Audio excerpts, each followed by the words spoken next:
I think you heard on our town hall, some people feel that this proposal is sort of undermining the commitment that their families made 50 years ago. Many of those folks have been displaced or already given up their retained rights or sold their property back to the federal government and felt like they didn't have a choice and that they wanted to support that vision for the American people. So I think there's some people right now who feel pretty screwed.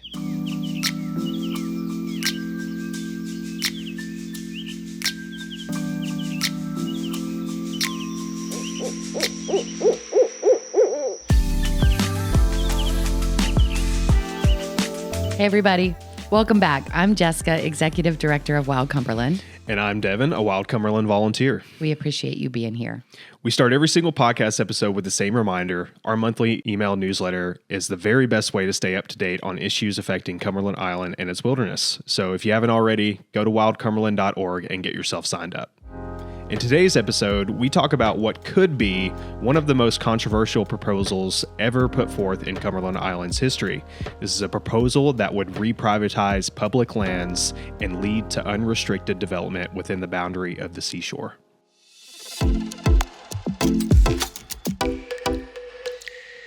Even as we record this, many of our friends, partners, and supporters still have no power or cell service, and others have lost their homes and businesses.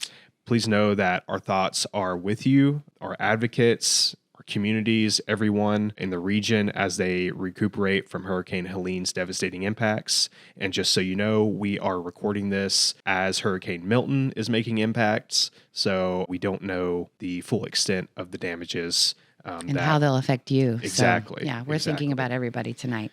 So with that being said, Wild Cumberland and our volunteers who were not severely impacted by Hurricane Helene remain committed to protecting Georgia's largest barrier island, Cumberland Island. Most of our listeners, I think, understand that Cumberland Island and its wilderness protected the mainland against inclement weather from the Atlantic Ocean. Yeah. Cumberland is part of a network of naturally occurring infrastructure that is absolutely essential to our existence. And Wild Cumberland believes we must do everything we can to ensure that these systems are not destroyed any more than they have already been. You made a good point there. I mean, Cumberland Island at nearly 18 miles in length, protects nearly a quarter of our state's small coastline, right? We've only got a little over 100 miles of coastline on the Atlantic side. So, but these are all reasons why we oppose the Park Service's proposed land exchange for Cumberland Island. And we sent a special email about this in September. So if you missed it, don't worry. We have archived it on our website for you because this is such timely information. And we'll be continuing to put some information and stuff for you guys out on social media. But it's there. You can reference it, and you still have time to submit your own comment during this public comment period. The original deadline has been extended, so we'll give you more information about that before we close out tonight's discussion so that you can make sure that you're plugged in. Yeah, and this is a huge topic, so there's a lot of context to it, a lot of details. So, Jess, can you give us a high-level summary of kind of what's going on with this proposed land exchange? I can try. It is complex, and there's a lot of history here. So I'll do my best. Let's start there. Sure. I think it's always important to remember if folks are looking, for specific details related to those 4 proposed exchanges, they should first reference the Park Service's own 9-page document that they put forward. Okay. And then there's of course, additional information on our website and lots of other places. But I think you alluded to what we want to do tonight, which is give a little more context to what the park has proposed. And something we've talked about a lot here in our newsletter and, of course, in our podcast is that context. So I think starting with the idea that Cumberland Island was designated as a national seashore in October of 72. So, we're here in October now. And it was done to protect the largest, most ecologically diverse barrier island of our coast. The legislation that was written specifically says to maintain the primitive, undeveloped character, again, one of the largest and most ecologically diverse barrier islands, while preserving scenic, scientific, and historic values and providing outstanding opportunities for recreation and solitude. So that's sort of the language that was used when they established the seashore in 1972. But in September of this year, the Park Service proposed an exchange of publicly owned lands within the boundary of the seashore. And those are lands that the agency is mandated to protect and preserve on behalf of us, right, the American people, with private landowners on Cumberland. So the plans that have been developed have cost millions of dollars, and it's taken 5 or more years to put together what the public has received for consideration. And it's been a lot for people to digest in the 30 days-ish. They extended that period, but that we have to give feedback. So it's positioned very much as, I think, a solution or a compromise to the problems that plague the seashore, but it really does absolutely nothing to prevent any future development. It actually encourages and facilitates the type of development that the original legislation was meant to prohibit. Yeah. So, and before you get into like the important things to know about this, just coming from an outsider view, from my opinion, I saw this come through, and this is before, you gave me this whole context and the history surrounding that. From the surface, just from a normal person's view, I guess, the reasonings and everything that they put forward, they were sound enough, right? If you didn't know the context. But as soon as you started giving me the history behind the island and kind of what they've done with this, it's pretty clear to see, and you're about to get into it, they have a certain thought about this and a certain process. Yeah. So I just wanted to give that context for people out there. I think that's helpful to understand before we continue to. And you're right. I think if you look at it on the surface and don't have the historical context that's necessary, it could be difficult to understand, our position. But the agency has proposed to convey these publicly owned lands into private ownership, right? Without any sort of conservation easements. So there's really no guarantee for us to consider that these lands would not be developed or potentially further divided and sold in the future. And then several of these parcels are ones that have been inaccessible to the public for the last 50 years since the seashore's creation because of retained rights agreements. Mm-hmm. Others are existing home sites that have already converted to federal ownership, meaning somebody owned them and transferred them to the federal government already and gave up their opportunity to live there. And then there's the fact that Camden County, the local government, can still technically rezone, as we heard the Park Service say, any of these privately owned parcels. So, again, the opportunity for subdivision and development on any of the lands we're considering giving up would still exist. This does not prevent or prohibit any of that development. It might put it in a different place, but it doesn't actually change the possibility of there being, fully developed residences or other operations within the seashore. Sure. And then there are other plans that the park is supposed to adhere to, right? There's a 1984 general management plan. There's a land protection plan. There's a former reserved property management plan. There is the 1972 congressional legislation. There's the 1982 wilderness designation. And none of what we've been presented seems to align with those plans. So all things to consider when you take a position on something like this. Mm-hmm. You've heard us say before, we've talked about this here a lot, that there's never been a wilderness management plan for Cumberland Island. So here we are at the 42nd anniversary. And in our perspective, is something that should happen before we make any commitments about moving parcels or developing parcels. Let's honor the commitment we made 42 years ago first. That's not new. I think, people are sort of comfortable with our position on that. Mm-hmm. But I think it's something for people to consider when they evaluate the potential impacts of allowing public lands to convert to private ownership again. Some people could even argue that maybe we wouldn't be in this position if they had already done a wilderness management plan over the last 42 years. I think that's a very valid point. I think so, and too. Sort of what you were alluding to without realizing it, is that if you track back history to the seashore in the 90s, there was feral horse litigation. There was an actual FACA committee, which is like a federal committee that was convened to produce a wilderness management plan. And then shortly thereafter, in the early 2000s, is when the wilderness boundary was redrawn. So here we are in 2024, and there's horse litigation. Right. And we've been putting increasingly more pressure on the agency to fulfill their responsibility on a wilderness management plan. And suddenly, the boundaries need to shift again. So to your point, history repeating itself. Right. and so here we are.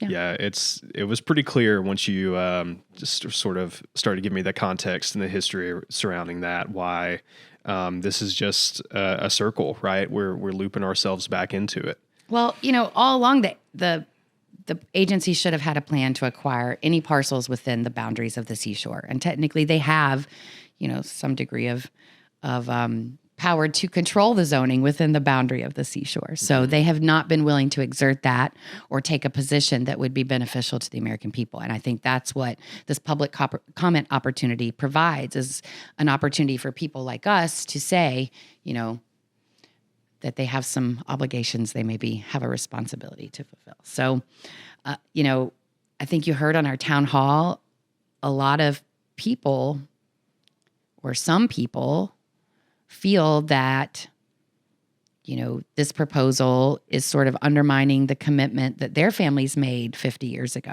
Many of those folks have been displaced or already given up their retained rights or sold their property back to the federal government and felt like they didn't have a choice and that they wanted to support that vision for the American people. So I think there's some people right now who feel pretty screwed.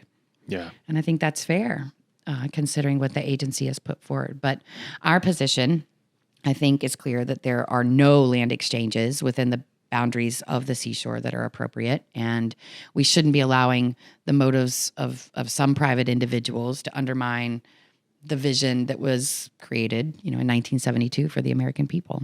So it actually goes back a lot longer than that. If you go back even further, right? It was like decades it took to establish the seashore. Yeah. But these properties were acquired and these retained rights agreements were established with the intent of those properties eventually converting into public ownership. And so I think many of us are very dismayed to see what the agency has put forward. And it's a lot to consider. You can kind of get stuck in the details trying to figure out valuation or, location and impacts to endangered species or impacts to corridors. And none of that really even matters. Yeah. I think we made a compromise in 72, or there was a compromise made in establishing the seashore that protected it from private interests and potential development. And if we stick to that 1972 congressional legislation, then we can continue to do that. Right. But when we deviate from the intent of Congress and its subsequent 82 wilderness designation, we find ourselves in this seat, which is allowing private interests and political power to potentially manipulate something that's much bigger than Cumberland Island, which is the Park Service.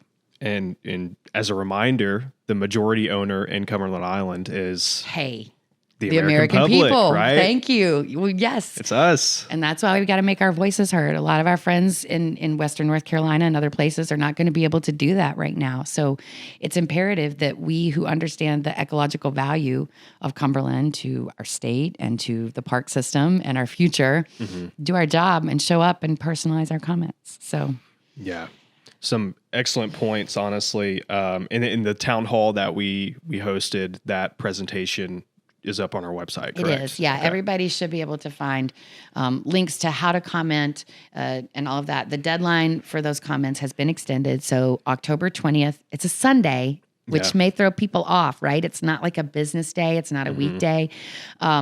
So make sure to mark your calendars if you intend to comment, and you should be able to find certainly the resources you need there on our website and also within the Park Zone plan. The Park Service recorded its own town hall, so that's also available. And I'm happy to answer questions for anybody if you find yourself with some that we have not answered or made clear. As you mentioned at the beginning, our newsletter is the best way to stay up to date because there are only so many of us doing so many things. Right. Sometimes we do miss something. Yeah, I'd like to point out the town hall that MPS hosted. The recording of that does not have the very lengthy Q&A session at the end. That was probably about half of the town hall, right?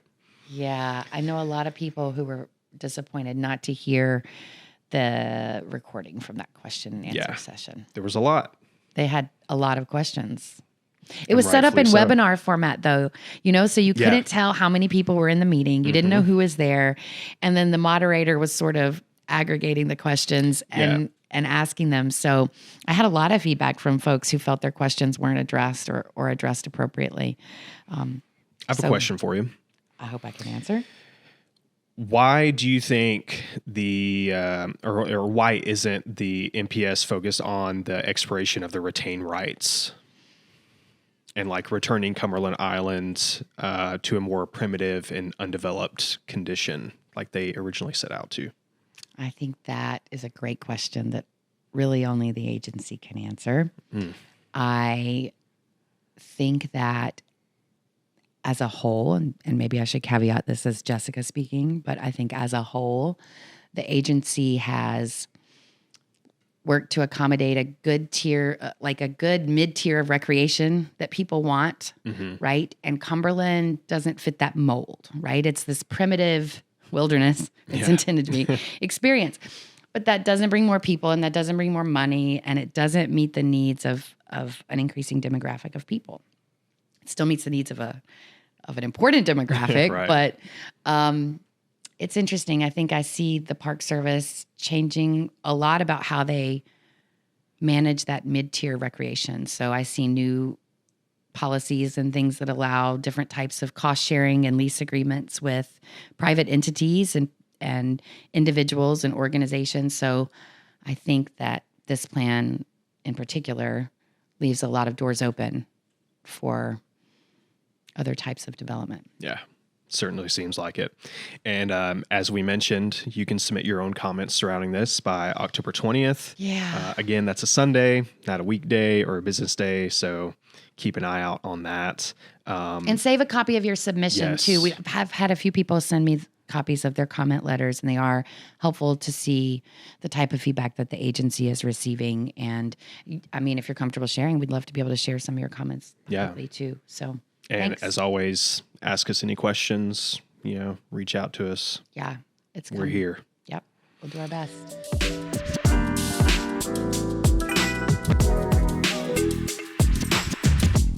Moving on to a lighter note. Yes, please. We have to give a big thank you to our Trivia Night fundraiser participants. Yeah, September was National Wilderness Month, and what a fantastic way to celebrate it. It was. We laughed, we learned, we celebrated wilderness. You did a great job, Devin. Thank you. I tried to source a lot of different questions. Great questions, in my opinion.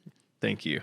And we gave out some amazing prizes. We still got to ship those out, but lots of stuff. Speaking of prizes, our amazing contributors, if I can get that right, they included Molly's Old South Tours, 7 Stages here in Atlanta, Root Cove Bindery, St. Mary's Riverkeeper, Wendy Barnes Design, Little Nuthatch, Healthy Ocean Coalition, and a lot more. Yeah. Together, they contributed over $500 in unique prizes for our participants. We thank you. We couldn't have done it without you. And we also really welcome fun. It was. We also welcome your feedback on this. That could be about the platform, the difficulty of the questions, the timing of the whole series, just the whole experience in general. So send us a voicemail through our website, through the SpeakPipe. Yeah, right? That's so cool. Or you can email me directly at Devin, DEVIN, at wildcumberland.org. I'm impressed we even pulled it off, considering that we were also dealing with this land exchange stuff and had so many other obligations. Yeah, we actually had to postpone the last week due to Hurricane Helene. Yeah. Mm-hmm. So the fact that we managed to execute this series was amazing, and it really was a good time. So I'm excited to see everybody get their prizes. That's going to be really fun. People love their prizes, man. And I can't blame them. Stay tuned for next year for the 3rd annual trivia fundraiser. It's getting big, Devin. I know, it's getting big. Well, also, I want to mention in our newsletter, we called out that we're offering some merchandise locally in St. Mary's now. So Farm to Family, our friends over there, have some T-shirts and some of our limited edition bandanas. We always try to stop over there because first they have locally grown produce and really good gourmet snacks, which are yummy on the trail. We try to stop before we go over on the ferry, or we sometimes plan in advance and go the day before because it's that good. But stop in if you're local and show some love, not only with the local produce, but also picking up your swag from Wild Cumberland. Oh, yeah. Also their location right downtown. Yeah, Very you can convenient. walk. Yes, you can walk. It's perfect. Wild Cumberland is staffed entirely by volunteers. We say that a lot, often in passing, but we want to make sure our listeners understand what that really means. Our team members donate their time, effort, and talents to help ensure that Cumberland Island and its wilderness remain protected. Every volunteer can find a place with us. We invite you to sign up to staff Wild Cumberland events, contribute to the organization's social media, assist in grant writing, and much more. Join us at wildcumberland.org and help make a difference for the next generation. In other Cumberland Island related news, the seashore officially evacuated visitors and employees on Tuesday, September 24th, and they remain closed for about 2 weeks. Yeah, they only reopened for 2 days, I think, before they closed again. Yeah, on the south end, right? Yeah, that was weird. They said no campers and no one north. So I think that there were some crews brought in to help clean up some debris, is what I understand. Yeah, the closure actually impacted one of the agency's pre-designated entrance fee free. This is a tongue twister, right? Entrance fee free opportunities for 2024. That was September 28th for National Public Lands Day. I wonder if if any parks affected will offer that another time. I hope so. Also, the public hunt that was scheduled for October the 1st through the 3rd was also canceled during that time. This whole idea of like closing parks, especially those attached to a wilderness area, sort of warrants some additional discussion. I think maybe we'll hold that for another time. Yeah. But I've had some interesting discussions about that lately, right? And how people who are spending time in wilderness are looking to make calculated risks and decisions. And this sort of prevents them from being able to do that in many ways. So it's kind of an interesting topic. Yeah. A lot of context there. Context is key, right? See? So important. And related to visitors and visiting the island, we do want to remind everyone that the fall ferry schedule goes into effect October 1st through November 30th. People forget this. Yes. I'm glad we pointed that out. With that being said, we haven't heard any details related to the latest concessionaire agreement. So Lang Seafood has been operating the Cumberland Island ferry since, 1987, right? Long time. Yeah, absolutely. Yeah, so we still haven't heard anything on that. Or no details, at least. Also, the Plum Orchard Dock will be closed to all services November 4th through February 7th of next year. It's a very long time. The exception is obviously public hunts and Christmas at Plum Orchard access. Yeah, they're doing a bank restabilization project over there. So, Rick, go ahead. No, I think that I was going to say I thought that wreck boaters and kayakers will still be able to access it, but I guess the general dock. Yeah, I think available. they can navigate through the Brick Hill River to that, if I'm not mistaken, but they will obviously need to avoid the construction zone. Yeah. So, this project will also necessitate weekly road maintenance according to its permit application. So that should be fun. Yeah, we'll see about that. This is also a good time or a good place to point out that any emergency alerts related to Cumberland Island, like beach crossing closures, for instance, due to flooding that we recently saw, park plans and updates, like the proposed land exchange, current weather conditions, and other important information, they can be found on the park website. So be sure to check there for up-to-date information before every visit. And remember that the visitor center is only open from 8 a.m. to 4 p.m. Yeah, a lot of people get off the ferry at the end of the day and think they can still pop over there and ask questions or pick up things that they missed. So I think it's important to remind people about that. For sure. But that reminds me, did you see that the St. Mary's waterfront cameras are currently working? I did, yeah. I actually looked at that earlier today. They had been down for about a year, right? And then they were up for a few days, and then right but back down. But they're working now. Yeah. Just in time for another hurricane. Just in time for us to watch the hurricane, right? But we'll keep an eye on there and see what we see about our favorite town. We also link to some interesting MPS and national information that folks might appreciate. This information includes the Department of Interior updating its scientific integrity policy. It's a great article. You can also read about more than you've ever dreamed of about MPS fashion. That was actually pretty funny. Yeah. And also something from the MPS called a climate change response strategy. Most people don't even know they have one. So a very interesting read on that. Yeah, you got some homework to do. Yes, for sure. So we hope that you found the information in this episode useful. And please don't forget the deadline to submit your own comments for the proposed land exchange is October 20th. That's a Sunday, not a weekday. So please remember that. Absolutely. And we know how valuable your time is. So thanks for choosing to spend some of it with us. Stay wild.